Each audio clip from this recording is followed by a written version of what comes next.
Maynard Pulido!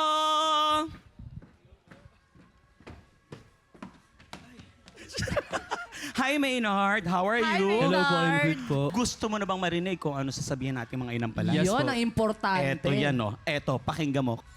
Alam mo, bonus mo yung mukha mo na pagtayo mo pa lang, alam mo yung pag ikaw nag-mall show siguro, feeling ko yung mga babae talagang magtitilian sa'yo. Oo.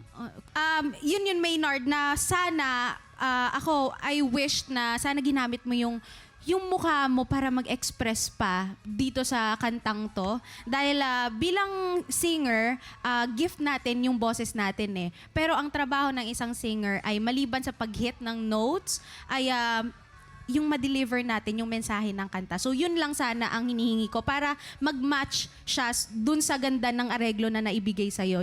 Yung may climactic part siya, yun yung medyo nakulangan lang ako sa part na yun, yung connection mo with your audience. Ang feeling ko, ang ma-advise ko lang talaga ay mag-vocalize ka. Vocal. Hindi, yun diba yung ganon. Vocalize. Natatamaan ka naman. Magaling si Waki dyan sa ganyan. Yeah!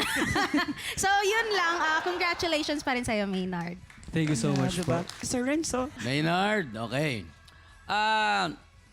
Regarding dun sa connection na sinasabi ni Hana, kasi nakita ko kanina, nakatingin ka lang sa isang bagay. Hindi ko alam kung saan.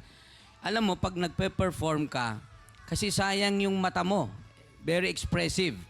Kailangan gamitin mo yon. Tignan mo yung audience mo para mas expressive yung iyong performance. Okay? Gamitin mo yon. Asset mo yan. Yung feel naman, dahil naghari yung nervyos mo, siguro kailangan mag-aral ka ng konting technique para yung mataas na part, yung lalayo, mahuli mo, masapul mo. Okay? Ngayon, dahil doon, medyo nawalan ka ng konting self-confidence. Ngayon, doon sa last two lines, medyo nag-alanganin na ng konti. Okay? Thank you so much po. Thank you, Dan. Eto na, alamin na natin kung ilang stars ang ibinigay ng inampalan.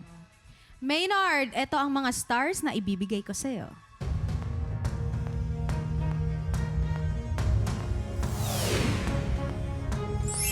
Two stars.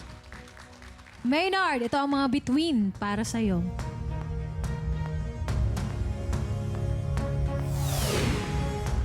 Uy, two stars din ang binigay ni Jessica.